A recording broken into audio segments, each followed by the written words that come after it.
Hello everyone, WP exam 2025কে target করে আজকে হচ্ছে তোমাদের জিকে মক টেস্ট নাম্বার 9। এর আগে অলরেডি আমাদের 8টি মক টেস্ট হয়ে গেছে। তোমরা যারা দেখোনি, এই ভিডিওর ডেসক্রিপশন বক্সে এবং এই ভিডিওর আই বাটনে তার তোমরা প্লে লিস্ট পেয়ে যাবে। সেখান থেকে গিয়ে আগের যে 8টি মক টেস্ট রয়েছে সেগুলোকে কিন্তু কমপ্লিট করে নেবে। আজকে এই ভিডিওর মাধ্যমে গুরুত্বপূর্ণ 40টি প্রশ্ন নিয়ে আলোচনা করব।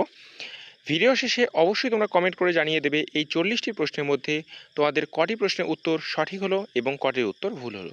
তো চলো আজকের এই গুরুত্বপূর্ণ ভিডিওটি শুরু করা যাক। প্রথম প্রশ্ন, ভার্নাকুলার প্রেস অ্যাক্ট কে প্রবর্তন করেন? ভার্নাকুলার প্রেস অ্যাক্ট কে প্রবর্তন করেন? তো আজকের প্রথম প্রশ্নের অ্যান্সার করার চেষ্টা করবে তোমরা। আমরা প্রত্যেকটা প্রশ্নের জন্য তোমাদের 3 থেকে 4 সেকেন্ড সময় দেব। তো কি হবে সঠিক উত্তর? তো মনে রাখবে, লর্ড লিটন তিনি কিন্তু এই ভার্নাকুলার প্রেস অ্যাক্ট প্রবর্তন করেন কত সালে? তো মনে রাখবে 1878 সালে কিন্তু এটি লর্ড লিটন দ্বারা এটি কিন্তু প্রবর্তন হয় এবং এর ঠিক 3 বছর পর অর্থাৎ 1881 সালে কিন্তু এই আইনটি প্রত্যাখ্যান হয়। 1881 সালে এই ভার্নাকুলার প্রেস অ্যাক্ট সেটি কিন্তু প্রত্যাখ্যান হয়। পরবর্তী প্রশ্ন দেখব, ভারতের প্রথম অমৃতসরের স্বর্ণ মন্দির কার দ্বারা নির্মিত হয়েছিল? ভারতের প্রথম অমৃতসরের স্বর্ণ মন্দির কার দ্বারা নির্মিত হয়েছিল? তো মনে রাখবে, গুরু অর্জুন দেবের সময়কালে কিন্তু এই যে অমৃতসরের স্বর্ণ মন্দির সেটি কিন্তু নির্মিত হয়েছিল। প্রথমে কিন্তু স্বর্ণ ছিল না, ঠিক আছে। প্রথমে এই অমৃতসরের মন্দির তৈরি করা হয়েছিল এবং যে রঞ্জিত সিং রয়েছে তিনি কিন্তু এর উপর সোনার যে প্রলেপ সেটি কিন্তু পড়ান, রঞ্জিত সিং। পরবর্তী আমরা প্রশ্ন দেখব, সার্ক এর সদর দপ্তর কোথায়? খুবই একটা ইজি প্রশ্ন এবং তোমাদের ডব্লিউবিপির জন্য ফেভারিট প্রশ্ন। সার্ক এর সদর দপ্তর কোথায়? তো মনে রাখবে, সার্ক এর সদর দপ্তর কিন্তু কাঠমান্ডুতে। এই সার্কে বর্তমানে মোট 8টি দেশ রয়েছে। তো আমরা দেশগুলোর নাম একটু দেখে নেব। তো দেখো, বর্তমানে কিন্তু 8টি দেশ রয়েছে। তার মধ্যে আফগানিস্তান, বাংলাদেশ, ভুটান, ভারত, মালদ্বীপ, নেপাল, পাকিস্তান এবং শ্রীলঙ্কা কিন্তু রয়েছে। পরবর্তী প্রশ্ন আমরা দেখব, কিলোওয়াট দিয়ে মাপা হয় কি? কিলোওয়াট দিয়ে মাপা হয় কি? তো কি হবে সঠিক উত্তর? তোমরা রাখবে, এই কিলোওয়াট দিয়ে কিন্তু ক্ষমতা মাপা হয়। অপশন বি হবে কিন্তু এই প্রশ্নের সঠিক উত্তর, কিলোওয়াট দিয়ে ক্ষমতা মাপা হয়। পরবর্তী প্রশ্ন দেখো, নতুন চিফ অফ ডিফেন্স স্টাফ কাকে নিযুক্ত করা হয়েছে? নতুন চিফ অফ ডিফেন্স স্টাফ কাকে নিযুক্ত করা হয়েছে? তো তোমাদের বলে রাখি, আমরা গত দুদিন আগে একটি ভিডিও পাবলিশ করেছিলাম যে বর্তমানে কে কোন পদে রয়েছে, লেটেস্ট অ্যাপয়েন্টমেন্ট সম্পর্কে সেই ভিডিওটি। সেখানে প্রায় গুরুত্বপূর্ণ 40 থেকে 45টি প্রশ্ন রয়েছে, যেগুলো তোমাদের আপকামিং ডব্লিউপি কেপির জন্য কিন্তু খুবই উপযোগী। তোমরা যারা সেই ভিডিওটি দেখোনি, তোমরা এই ভিডিও ডেসক্রিপশন বক্সে তার লিঙ্ক পেয়ে যাবে, সেখান থেকে গিয়ে কিন্তু তোমরা এই ভিডিওটি দেখে রাখবে। এখানে কিন্তু এই সমস্ত প্রশ্নের উত্তর কিন্তু সেখানে করা আছে। তো নতুন চিফ অফ ডিফেন্স স্টাফ কাকে নিযুক্ত করা হয়েছে? তোমরা রাখবে, লেফটেন্যান্ট অনিল চৌহানকে কিন্তু চিফ অফ ডিফেন্স স্টাফ করা হয়েছে এবং তিনি হচ্ছেন কিন্তু বর্তমানে ভারতের দ্বিতীয় চিফ অফ ডিফেন্স স্টাফ। প্রথম কে ছিলেন? তো প্রথম ছিলেন কিন্তু জেনারেল বিপিন রাওয়াত। তিনি শহীদ হওয়ার পর লেফটেন্যান্ট অনিল চৌহান হন কিন্তু দ্বিতীয় চিফ অফ ডিফেন্স স্টাফ। পরবর্তী প্রশ্ন আমরা দেখব, দ্বিতীয় পানিপথের যুদ্ধ কার মধ্যে সংঘটিত হয়েছিল? দ্বিতীয় পানিপথের যুদ্ধ কার মধ্যে সংঘটিত হয়েছিল? তো কী হবে সঠিক উত্তর? তোমরা রাখবে, আকবর এবং হেমচন্দ্র বিক্রমাদিত্য এর মধ্যে কিন্তু দ্বিতীয় পানিপথের যুদ্ধ হয়েছিল। এই হেমচন্দ্র যে বিক্রমাদিত্য রয়েছে তার নামই হচ্ছে কিন্তু হিমু, ঠিক আছে। অপশনে তোমাদের অপশন উল্টো করেও দিতে পারে যে আকবর এবং হিমু বা আকবর এবং হেমচন্দ্র বিক্রমাদিত্য, ঠিক আছে। তো সেক্ষেত্রে দুটোই সঠিক উত্তর হয়ে যাবে। তো আকবর এবং হিমুর মধ্যে কিন্তু এই দ্বিতীয় পানিপথের যুদ্ধ হয়েছিল।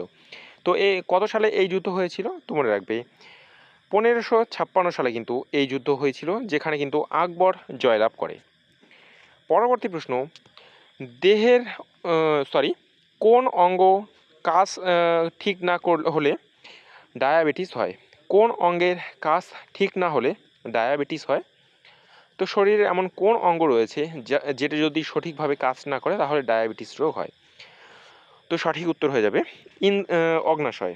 তো দেখো এই যে অগ্নাশয় রয়েছে, এই অগ্নাশয়ে কিন্তু ইনসুলিন তৈরি করে, যা শর্করাকে নিয়ন্ত্রণ করে। এবং এই যদি অগ্নাশয় যদি ঠিকভাবে কাজ না করে তাহলে ইনসুলিন ঠিক রকম ভাবে তৈরি হবে না এবং শর্করার প্রতিও কিন্তু তার নিয়ন্ত্রণ থাকবে না। এর কারণেই কিন্তু এই ডায়াবেটিস রোগটি হয়। পরবর্তী প্রশ্ন দেখব আমরা, কে ইলেকট্রিক বাল্ব আবিষ্কার করেছিলেন? কে ইলেকট্রিক বাল্ব আবিষ্কার করেছিলেন?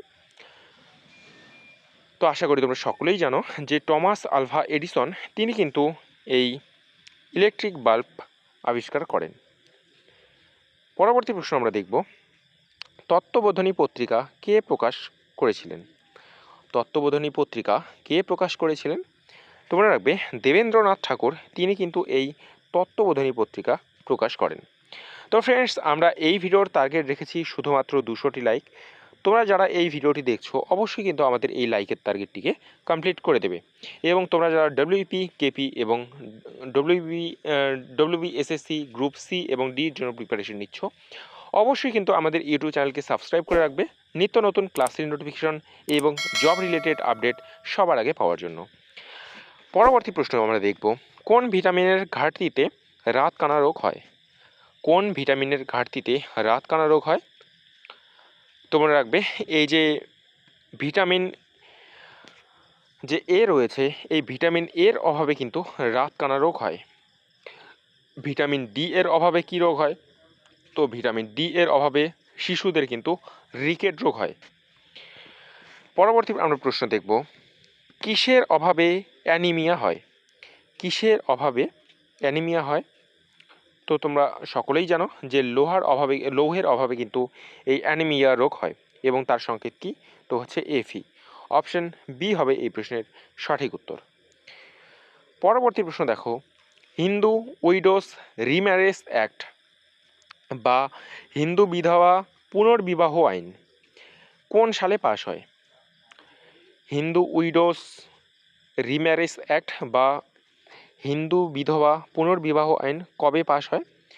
তোমরা রাখবে 1856 সালে কিন্তু এই যে অ্যাক্ট সেটি কিন্তু পাশ হয়। অপশান বি হবে এই প্রশ্নের জন্য সঠিক উত্তর। পরবর্তী প্রশ্ন আমরা দেখব, মানুষের রক্তের পিএইচ মান কত? মানুষের রক্তের পিএইচ মান কত? তো মনে রাখবে মানুষের রক্তের পিএইচ মান হচ্ছে কিন্তু 7.4।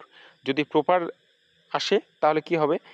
7.35 থেকে 7.45 পর্যন্ত হচ্ছে কিন্তু এই রক্তের পিএইচ মান। পরের প্রশ্ন আমরা দেখব, দ্য ইন্ডিয়ান ওয়্যারলেস টেলিগ্রাফি অ্যাক্ট কোন সালে পাশ হয়? দ্য ইন্ডিয়ান ওয়্যারলেস টেলিগ্রাফি অ্যাক্ট কোন সালে পাশ হয়? আজকের তোমাদের 13 নম্বর প্রশ্ন। তোমরা রাখবে এটি 1933 সালে কিন্তু এই অ্যাক্ট পাশ হয়। অপশন বি হবে তোমাদের এই প্রশ্নের সঠিক উত্তর। পরবর্তী প্রশ্ন, গোপাল কৃষ্ণ গোখলে কোন সংস্থার প্রতিষ্ঠাতা? গোপাল কৃষ্ণ গোখলে কোন সংস্থার প্রতিষ্ঠাতা? তোমরা রাখবে সার্ভেন্টস অফ ইন্ডিয়ান সোসাইটি তিনি কিন্তু এই সংস্থাটি প্রতিষ্ঠা করেন। অপশন নাম্বার এ হবে কিন্তু এই প্রশ্নের সঠিক উত্তর। পরবর্তী প্রশ্ন আমরা দেখব, ভারতের প্রথম ট্রেড ইউনিয়ন কোন সালে গঠিত হয়েছিল? তো কী হবে এই প্রশ্নের সঠিক উত্তর? ভারতের প্রথম ট্রেড ইউনিয়ন কোন সালে গঠিত হয়?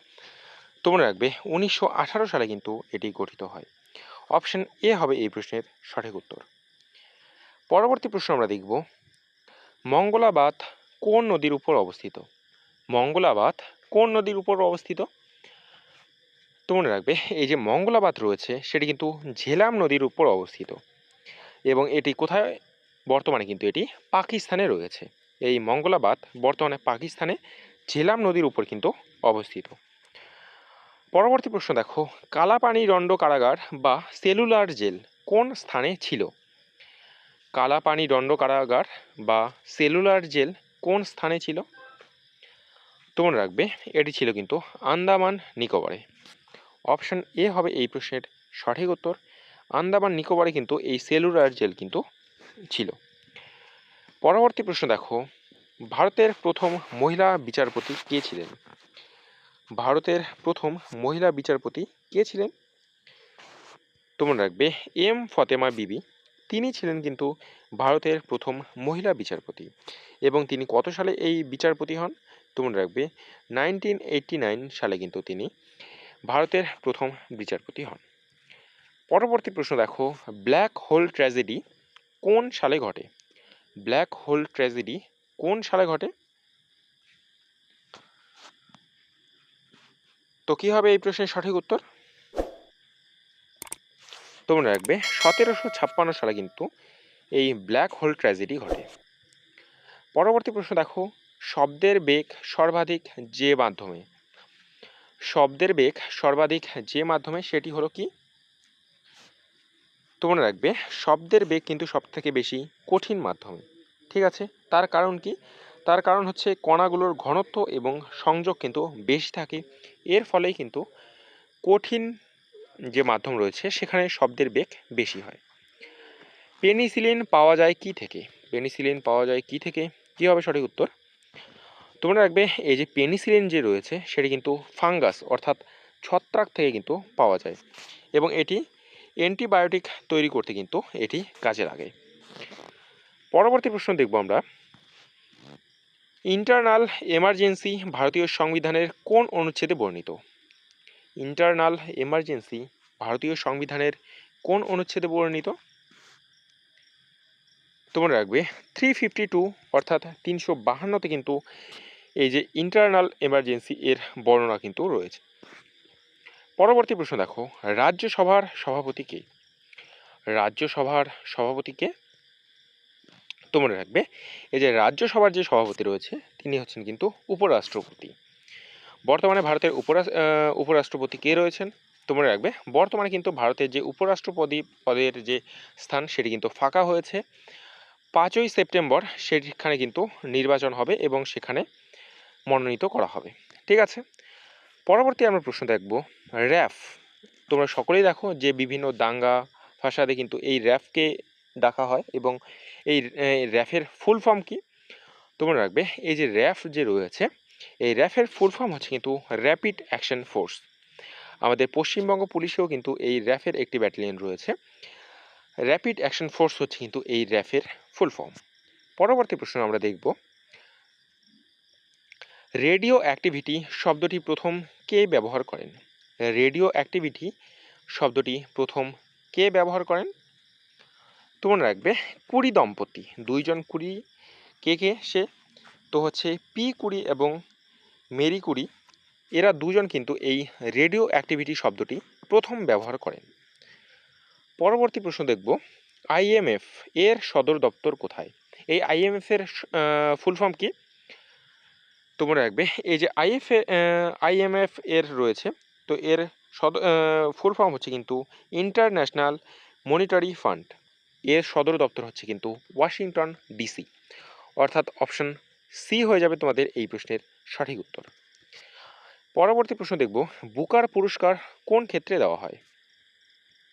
বুকার পুরস্কার কোন ক্ষেত্রে দেওয়া হয়?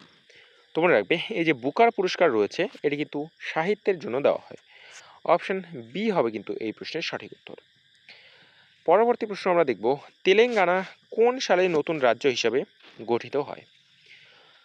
তেলেঙ্গানা কোন সালে নতুন রাজ্য হিসেবে গঠিত হয়? তোমরা রাখবে এটি 2014 সালে কিন্তু এটি গঠিত হয়।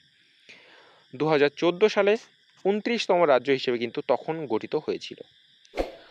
পরবর্তী প্রশ্ন দেখো, কোন ধাতুকে দুর্লভ মৃত্তিকা ধাতু বলা হয়?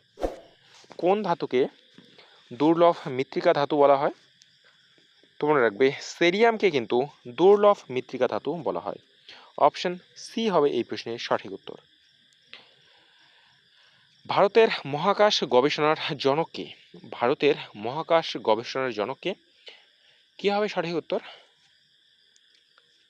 তোমরা রাখবে ভারতীয় মহাকাশ গবেষণার জনক হচ্ছেন কিন্তু বিক্রম সারাভাই। অপশন বি হবে এই প্রশ্নের সঠিক উত্তর এবং তিনি কিন্তু ইসরো এর প্রতিষ্ঠাতা। পরবর্তী প্রশ্ন দেখব, হোয়াইট রেভলিউশন কার সাথে সম্পর্কিত? হোয়াইট রেভলিউশন কার সাথে সম্পর্কিত? তোমরা রাখবে এই যে হোয়াইট রেভলিউশন রয়েছে এটি কিন্তু দুগ্ধ উৎপাদনের সাথে কিন্তু সম্পর্কিত।